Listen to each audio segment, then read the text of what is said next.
Welcome to Game Changers live from Miami, Florida. My name is Sergio Tigera. I'm your host. And each and every week, we bring you someone who has been a game changer in their field and who's touched the lives of thousands to get their perspective on their journey, their mindset, their struggles and successes so that we can inspire you on your journey. So let's get started right now.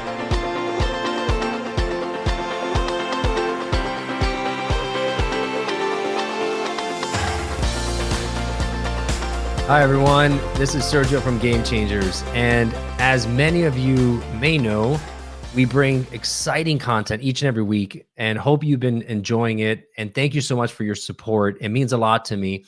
But I also want to let you know that I'm not only the host of Gamechangers. What I really do is I'm a leadership development consultant. And I work with teams and individuals just like you and yours to help them reach peak performance. How do I do this? Through a number of ways. I offer one-on-one executive coaching and multi-level coaching, helping people get out of their own way, get the limiting beliefs out of their head so that they can show up better with more ownership, more accountability, and better results. I also have a course, which I just started today, happens every other month, called the Peak Performance Method.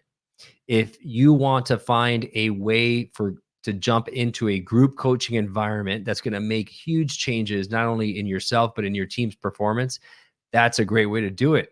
And I also have a 30-day challenge, which I just completed with 35 amazing people last month. And it's coming up again July 1st through the 30th. So I can definitely help you out with that. So we have a lot going on here at Progress Partners Consulting, which that is my organization. So thank you so much for being here with me on this journey.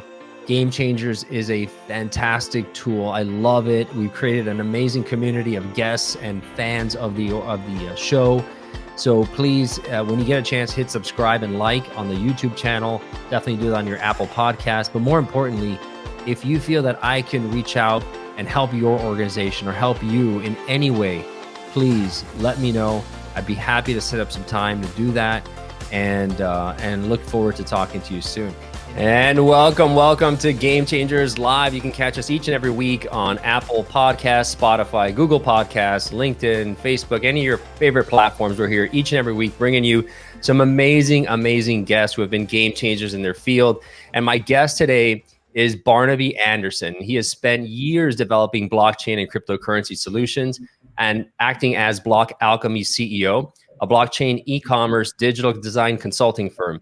Being involved in all aspects of web technology since their conception in the early 90s has made him a true pioneer in web development, e-commerce, branding, online marketing, and blockchain. A sought-after international speaker, Barnaby has been invited to speak on cryptocurrencies at Harvard at the World Economic Forum in Davos, Switzerland, where he coordinated a blockchain digital asset conference, as well as Stanford University. So coming to us live. Hey, buddy, how are you? Hey, Sergio. Yeah, great to be here. Thanks for having me, and hello to everybody. Great to have you on the show, my friend. So let's get into this. We'll get into your story a little bit, but you've been involved in since the advent of cryptocurrencies and blockchain, NFTs. We're going to be talking about all this today. So make sure you stick around because it's going to be powerful, understanding how you can actually use it for your advantage, for as an investment, for your own. How do you integrate this in your daily lives and so forth? So, but before we get into that, so give me a little background on you, my friend. You're originally from Australia. Let's take it from there. Yeah. So you can tell I have a bit of an accent. So I'm originally from Australia, from Sydney, and I was always fascinated by technology. And so from the early 90s, I got into that. And basically, I was there when the web first began. So I just became fascinated by the potential of people sharing information. So there I was, it was February of 95. Netscape was in beta. It was it was really, cutting edge. And so I've just always been at that cutting edge, that sort of pioneer, because I was fascinated by the potential. But it was really around e-commerce and really what that's about. And that really led into blockchain, because it's about how are we reinventing finance? And when you look at, because one of my biggest passions is actually personal empowerment.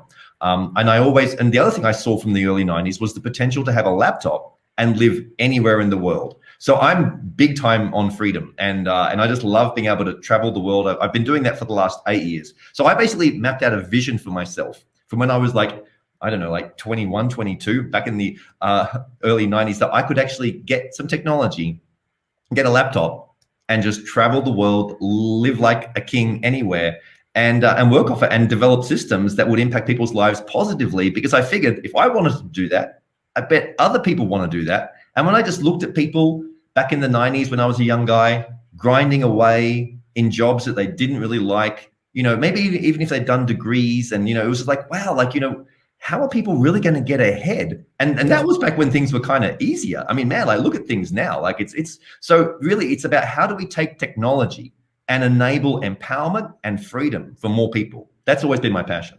But that took a lot of foresight and a lot of vision, because I remember, one of the main morning programs here in the US, the Today Show, when some of the experts came on and they were talking about, what is email, and why would people send electronic messages, over this computer on this thing called the internet? What's the use of this?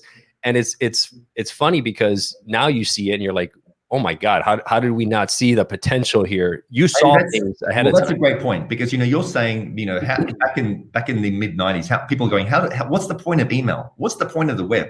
That's where people are right now. Correct. Blockchain and NFTs and crypto. They're like that. So now, I don't know if you want to take my word for it, but I could see where things were going back 25 years ago, and I could see where things were going now, because you see the internet, wherever it touches, it completely reinvents that entire field. And so this is very hard for people to wrap their head around, because you see, back in the let's say the 90s, people were, postal letters and mail, that was the thing. And so if you said to somebody, in fact, how could we improve that? They go, well, we've already improved that. We've got FedEx. Seriously, exactly. Like, we've already got that. We've now got 24-hour, like, we can send mail. So if you're saying to them, it's like Henry Ford talking about, if people wanted something better, they wanted better horses. Yeah. You can't see that leap. But what the internet did was the first in its crosshairs, because the internet, wherever it goes, it reinvents and disrupts completely. And so communication itself was the very first thing it went after. So that means all aspects of communication. That meant, mail at first, and telephony and brochures and video, the whole thing became there. So where did it go? And that took the first, let's say, 25 years, just communication. Yeah. What did it have next in its sights? Finance. So you'd have to say that two of the biggest aspects of a human's entire life is communication and finance. Yeah, sure. And so, but because people didn't really believe that all aspects of communication could be reinvented, now they're thinking, oh no, surely not all aspects of finance could be reinvented. That just sounds completely ridiculous. Because when we say reinvented, we're talking about, like, if you think about the level of reinvention that communication has had with the internet, imagine trying to apply that to where finance could go. It's incredible. Right. And it's hard to wrap your mind around it. And you don't want to be looking back 10 years from now saying, oh my God, I missed it again. How did I not see this coming? And, a big part of it, though, is education. But you're right. It is hard to wrap your mind around some of these concepts, right? Because, excuse me, as we start talking about these digital assets, it's hard for people to understand, okay, well, I can't touch it. I can't feel it. I can't smell it. How is this worth anything? It's just a bunch of code. Well, exactly. And I guess that's all people were saying back, when they were looking at websites, like, they were really slow and everything was, clunky. And it was like, how is anybody really going to use this? What did it take? It really took the iPhone. It took the iPhone to put the internet in your pocket. So we had the internet from the early 90s at least. And then it took until, like, basically 2010 for everybody in the world to have pretty much a smartphone. So it took a long time. We think because we were dabbling and you had AOL and all this stuff, but it was still very, in the background. It wasn't in the foreground. It wasn't until you held it in your hand. So it usually takes a radical breakthrough technology. And we're not there yet with blockchain or crypto or NFTs. We are still in the early 90s of that. The Netscape kind of beta version of it. We are in that version. The thing that the iPhone version, whatever that possibly is, that's nowhere to be seen yet, because it's too hard for people. So, you always are going to make the most returns when things are hard, when things are difficult. You have to have that vision. You have to have that confidence. But just look at what's going on in the world now. Like, I guess, okay, so I had the confidence that like I wanted to go and travel the world, and I could not only could I see where technology was going, I could see that there was going to be some kind of, this is going to sound a bit weird, but I could see there was going to be a lockdown. Things were too easy. There was too much easy travel, and Airbnb and Uber, everything made it so easy to suddenly just like living everywhere. And I was like, how long is this going to keep on running for? And now that's kind of stopped. So you can't as easily, but at least I did that, and I got to see all over Asia and Europe and the Americas, and I had a blast. And in that time, I was able to be developing blockchain and working on different technologies there. So you really need to be able to have that leap of confidence, because as you were saying, you don't want to miss the boat. Mm-hmm. And so how are you going to be able to start essentially? And firstly, it begins with education and learning about this stuff. So then, talking about this, let's get into the basics of blockchain technology as a digital ledger. Give us an explanation of the technology as a platform and as a capability that is now is revolutionizing finance and everything else. So obviously it kicked off with Bitcoin. From 2009 it kicked off, and so now the thing is, like, it's what's called a fungible token, and this is where we're going to lead into the NFTs, which are the non-fungible. Okay, now the thing is, people at first, they thought, is Bitcoin just a fad? And they're still mostly thinking that, potentially. Right. I mean, it's obviously grown into almost it's a $1.5 trillion marketplace right now. But what people don't realize is, for at least 40 years before 2009, people were trying to figure out how to make a digital, uncorruptible currency. That's what they were trying to do. And the first cab off the rank, the first thing that they were trying to do was make a fungible, which means interchangeable, which means that they are all the same, like dollars and pesos and rubles and all the different currencies in the world. What makes them useful is that they are fungible. They are all the same. They all have the same unit of account. And so people were trying to crack the code, because what we know with digital is that it's duplicatable. That's the power of digital, is that you can copy stuff. And so they were like, how are we ever going to make a currency if we can copy everything? And so it had to take a number of technologies. Firstly, it really took Napster. I'm going back into music, and we're going to start with music, because you see, music is usually where the cutting edge tech happens. And so when they made Napster, but see, the problem with Napster was it was centralized. And so they were breaking all the copyright laws. And so when the FBI went in there and they raided it and they shut it down, do you know what happened pretty much instantly? Was BitTorrent started, because you had all the techie guys going, wow, we loved being able to share media files.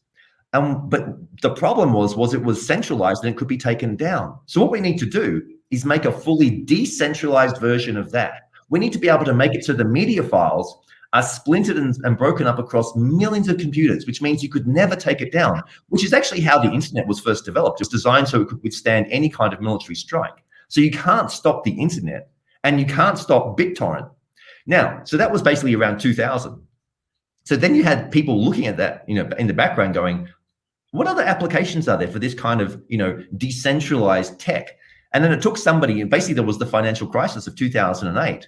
And you had this genius, whoever it was, Satoshi Nakamoto, going, hang on, what if I took the central core function of finance, banking, and I took its core element, which is the ledger that we all log into every day when you check your bank balance. And the only reason we love that is it stays consistent. You trust the bank, you see your money in there. But he was like, well, the banking system's kind of broken now. There's too much corruption here. Could we do a BitTorrent on the general ledger of the banking? And so that's how Bitcoin was invented. It was basically a fully distributed, fully decentralized general ledger of every single financial transaction. Now, that took a while for people to really get, and still is, for that really to land and go, hang on, because the power rests in it's distributed. Nobody can shut it down. You can't shut down Bitcoin. No, but did blockchain come first, and then the application, the cryptocurrency using blockchain as a ledger, or as a form of checks and verifications, or was it all together at one? Like blockchain and Bitcoin came together? Yeah, it was Bitcoin was the first. It took a while. People suddenly realized all the blocks, you have these blocks that come out every 10 minutes or so on the Bitcoin general ledger. And so after, I don't know exactly how long it was until that phrase, but basically it was Bitcoin, and then they termed it, oh, this is blockchain. Yeah. Oh, okay. So every time, just so that everyone understands, so every time a transaction is made, when you transfer money to me, it is recorded on a digital ledger that then is verified and distributed by all these computers to as almost as like witnesses that yes, this did happen. And if you try to say that it didn't, you have a bunch of other computers saying that it did. You got it. It's as simple as that. So they're all keeping each other in check, because if there's one bad actor, then the others will cut them out. Right. And so that's the power of it. And so since then, there's been like thousands and thousands of copies of Bitcoin, all these different, all in different versions, like, Ethereum being the poster child of the other major one. And what was so powerful with Ethereum was that they had these smart contracts that enabled much more utility around it, including the ability to generate entirely new currencies easily. So Bitcoin was the spearhead to enable that. And then Ethereum came along and opened it up even further, which led into. So what is a smart contract? So everyone knows. A smart contract is like it's programmable money. It's it's like a series of actions and steps. You can basically computate and move funds around trustlessly, without trust, which means that you trust in the code. The whole point of blockchain is you're trusting in the code rather than a group of people. But with Ethereum, it enabled the whole other side of essentially of tokens to be generated. There's fungible, which is they're all the same, and then there's non-fungible, which means that they're each unique and different. And so that was the other. There's only those two that can be really be invented: the fungible and the non-fungible. Right. And so people have been trying to make these for decades. And so when people think, oh, maybe this is just like a fad, what are these NFTs? NFT stands for non-fungible token, and it's really also been as equally desired as a fungible token, because there's so many cases of items around the world that are unique that you can't just swap them out for each other, and each of them has their own value because of people's love or interest in that particular item.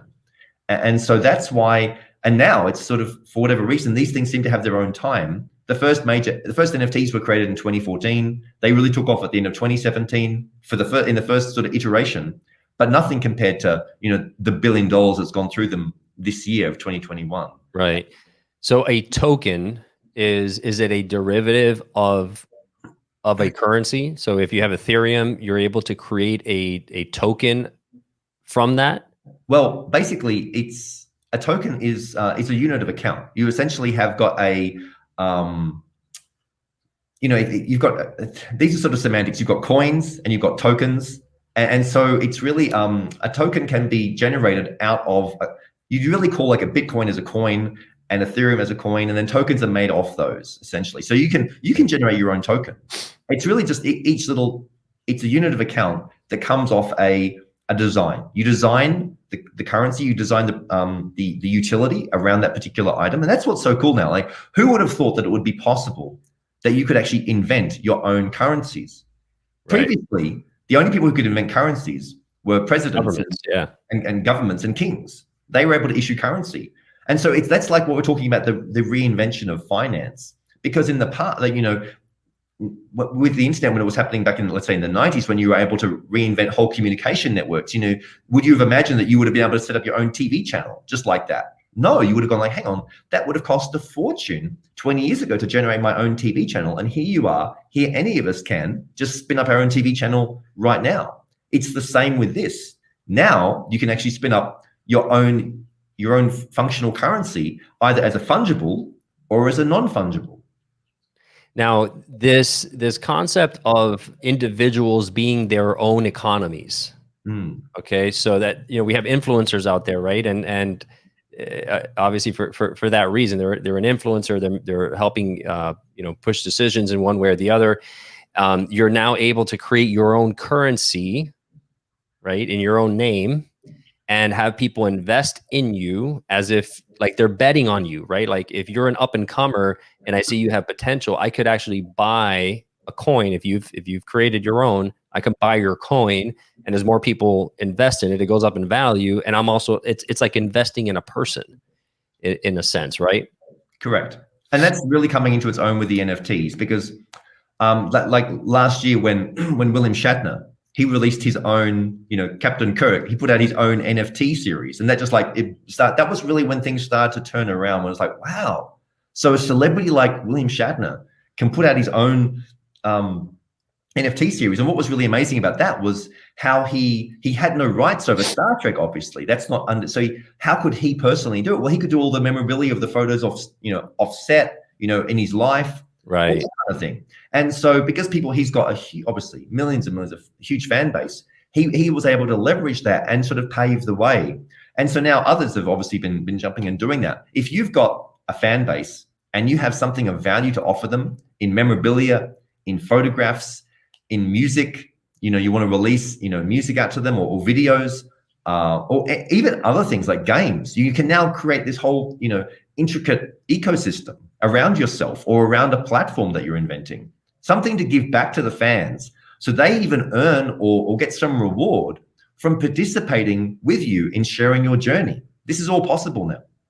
Wow. And so NFTs, as of today, they're most predominantly in the form of art, of like digital art and digital music. Yes. Is that right? Principally, actually, around the digital art. That's what's really that's how people first saw them, as like, pieces of art. Because the simplest way of thinking about an NFT is like a print. Like when a famous artist would make a print and they make 100 copies of it, and then they might destroy the original or whatever it was. Mm-hmm. So now you have 100, and they're all signed and numbered by that artist. Yeah. And that's what gives them, it's the reputation of the artist doing that digital print.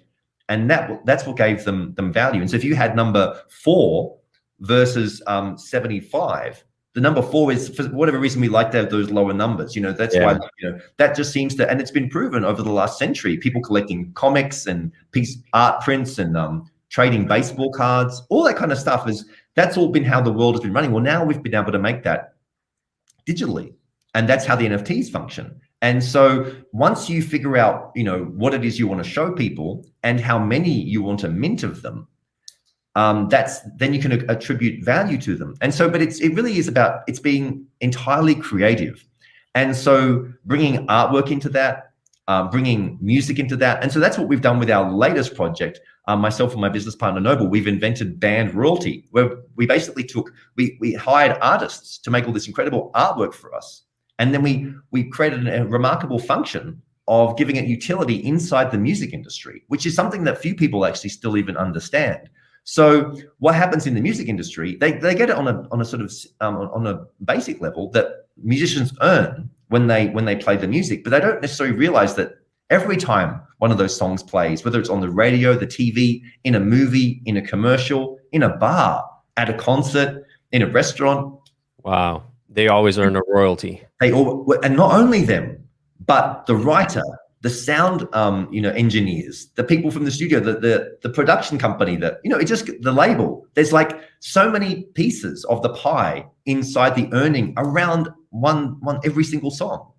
And wow. So what's amazing is that these songs are also actually traded like baseball cards. So because of my partner Noble's background in the music industry, he also has a tech background and a game development background. And we've been working together on a number of NFT projects across the last couple of years, having a lot of fun with that.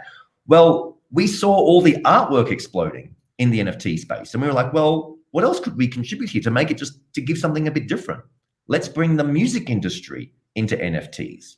And so we're the first company to actually be doing that, where we're taking the rights around royalties, around people playing some of the most famous acts in the world. Justin Timberlake, Beyonce, Jay-Z, Cher, will.i.am. We've actually got this incredible music collection of royalties that when you buy the artwork, the NFTs, they plug you into. You can take the NFT, and we're creating a platform where you can basically stake it. You can put it into the platform, and you can earn when these famous musicians are playing these particular songs that we have. Wow. So so now you could get a piece of the pie, the proverbial pie of the royalties, by buying this digital asset that then gives you an ability to earn more crypto in that space off of the songs that are being played. On the radio, you're listening to this track on Spotify or on YouTube, and it's Justin Timberlake singing. And you're like, who would you have ever thought? You see, the thing is that was typically left in the domain of the in crowd, who were allowed to basically earn, or who found out that they could even do that. We want to, the amazing technology around blockchain and innovation is democratizing it. It's giving it to everybody. It's making what was previously hard easy. It's making what was behind the curtain inaccessible. Right? Yeah, inaccessible, and now making it accessible. So music royalties through the band royalty platform over at bandroyalty.com, you can go there, read all about it, check about and see the catalog that we have. And now if you like those artists, or even if you just like the idea of it, because we're going to be expanding the whole music catalog. And what's cool, I think you can see here, is this is just one example of what you can do with this technology. Like, I'm sure that possibly you and most other people wouldn't have thought about that scenario of taking music royalties, connecting it to the blockchain, issuing NFTs, and sharing the revenue with people. There's so many leaps and innovations around that. It's hard to... It's like, well, what other areas of the world? How many other things could we start doing with this? Right. And so when we talk about staking, it's essentially you're earning money off of, offering your currency, right? You're giving up for a period of time your Ethereum or whatever it is, and you're earning a percentage based on that. Correct. Right. So we're earning the royalties because we own them for those particular tracks. And then the people who stake them. Now, it is a bit of a techie term. It's used quite a lot inside the blockchain industry, but there's no different to, let's say, a safety deposit box, a CD, where you take your money and you stake it. You stake it in the bank for X amount of time. So the longer you lock it up, basically staking is the same as locking up. Right. You put it down, you lock it away, and you get a return on that. Well, now you can do that in this area. It's called DeFi, decentralized finance, another term. All these terms are throwing around in the blockchain. So staking and DeFi, decentralized finance, what that really means is it's again going back to this core term of decentralized. You're trusting in the code. So the code itself is revealing what the functionality is about the return that you're getting and how you're going to get it paid back to you in the crypto. Now, obviously, most people, they're not programmers, but there's enough programmers out there now who've set up these audits. So there are these trusted auditing companies that will go and check out essentially the smart contract. So these terms, the only way you can do decentralized finance, DeFi, is with a smart contract that has code in it that reveals the flow of the money and the return. All the instructions, right? All the instructions. So then you can get you could hire a programmer and say, look, I want to invest in this. Can you just check out the code and make sure it's legit? Or if the company is being reputable, they might have already got somebody to go and audit it, or a couple of them, and then they can prove to the market, this is legit. You can trust in the code now. Whereas in the past, the only thing you could trust in were the brand names and litigation. Right. So this is the difference. This is what blockchain is bringing, is that you're no longer going to need to trust in institutions at all. You can trust in the code and the community around it. It's the community. As the community grows, and everything is on the ledger. Everything is transparent. It has full transparency. You can see all theoretically, it's even safer than banks, because you take people out of the equation, which is the variable that's uncontrollable sometimes. Man, you got it. Yeah, it's fantastic. I mean, just thinking about this so much that everyone could be their own bank, right? That you could be your own lender.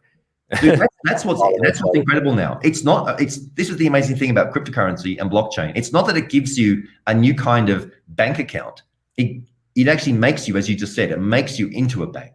Yeah. You have the power of a bank. Just like right now, through this incredible tech we have here, you have the power to be your own broadcaster. Mm-hmm. Like, that's amazing. If you went back these are the innovations, but because when you have that much power, especially in finance, you see the innovations around communication, that's a big deal. But innovations around issuing currency and around becoming your own bank, that becomes threatening to a lot of people. Yeah, exactly. Fantastic. I love that. And so, what is the future, right? What is the future that you foresee 5, 10, 20 years down the road now with this technology? Do you see the blockchain technology just kind of underlying everything in our lives, that kind of everything that we do? What do you see? Well, yeah, for sure. Like it's going to be like, you would not have necessarily believed if we caught up in 2000 and I said, oh, all aspects of our life will be with the internet. You'd have been like, oh, really? Yeah. But here it is 20 years later. So yes, we could say that about blockchain. However, like we're seeing with the internet, all these technologies are a double-edged sword. They really, if they fall into the hands of essentially of totalitarian control, then, if everything is on the blockchain, that means you can never take it off. Everything is recorded, right? So, however, it also brings great liberation. So what we can see with this into the future is it depends how we're all going to interact with it. Are we going to step up and be more responsible and create our own platforms and are we going to be a stand for freedom? Or are we just going to allow the centralized powers? You see, what we have with the internet right now is not the vision of what we actually, us techies back in the 90s.